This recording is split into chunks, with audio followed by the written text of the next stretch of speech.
When I watched it last night, it was really very impactful, and the whole emotional story, besides being such a visual spectacle, and the whole family dynamics, it's I think as a moviegoer and as a parent myself, and I felt that really touched me the most. Oh, great. What is it about, Homer's poem that you want to make this story? As a filmmaker, you're looking for something you can challenge yourself with, something you haven't done before, and also something you can bring to the audience that hopefully they haven't seen before. And it was a surprise for me to realize that Homer's foundational epic, this incredible story of the Odyssey that we all know bits and pieces about, maybe we don't know it in detail, it hadn't been told in modern cinema. And that's a huge opportunity for a filmmaker. Like you said, Homer is such an epic story, but not many people actually read Homer or know about it through games or pop culture. So how do you think that your film will affect the different generations? I mean, that's hard to say. I've certainly made the film for people who don't know anything about the Odyssey. I think a lot of people, a lot of young people I talk to in different countries do study it in school, so they know, some people know a lot about it, and hopefully the film works for them too. But I really did want to just bring this adventure story to audiences as a movie.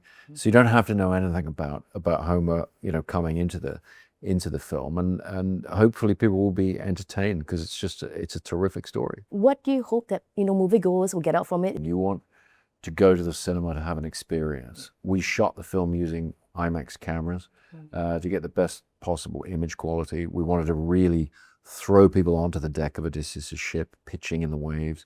We wanted them to have to go into the Cyclops' cave with Odysseus. And that, I think, is the way to engage an audience and entertain an audience.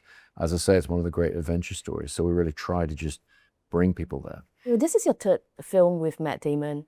What is it about him that, that he's going to be a great Odysseus? Matt's an incredible actor. He's also a great movie star. That is to say, he has the charisma and the empathetic ability to open up a character to the audience and bring the audience into his way of seeing the world. And I knew that for my Odysseus, I needed someone who could keep the audience on side, even as we're seeing Odysseus do some questionable things. And he's a complicated character. He's not a traditional hero. And Matt makes him accessible to the audience. Do you know about that? There's a meme going on about, Hollywood is still trying to get Matt Damon home. And now you have added to the list with all these. Did you and Matt joke about it? Well, I definitely looked at the tagline for The Martian, which was, they sold that to bring him home. And I thought, well, we could just steal that tagline for the Odyssey. Yeah, we certainly talked about it. I mean, I think homecoming narratives are very important to movies. It's one of the reasons I wanted to make the Odyssey, because it's the ultimate sort of homecoming narrative. It's something I found in my other films. I mean, in Inception, that element plays. In Interstellar, certainly it plays. Particularly with Matt's character in Interstellar. It's an eternal human desire. It's just something that's very important, very relatable to all of us. And there's so much in this story that is that, including, Tom Holland as Telemachus, his coming of age story. There's a love story at the heart of it. It's a film about war and loss and death and just all kinds of incredible things. And I think that's why generation after generation has been fascinated by this story for 3,000 years. How do you come up with the idea of having to use the non-orchestral equivalents?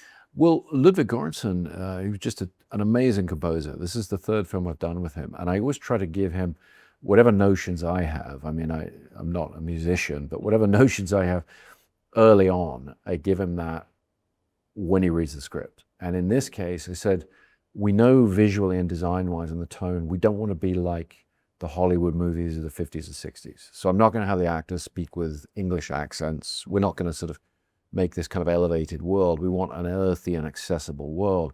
And I said to him, to me, musically, that makes it feel like we shouldn't do the sort of traditional orchestral score that's kind of based on that 19th century romantic tradition. We should get rid of that and come up with some other ideas. And he did come up with some other ideas. He came up with a lot of other ideas, which was phenomenal. I mean, it prompted him to think in a different way. And there is nobody better at doing that than Ludwig.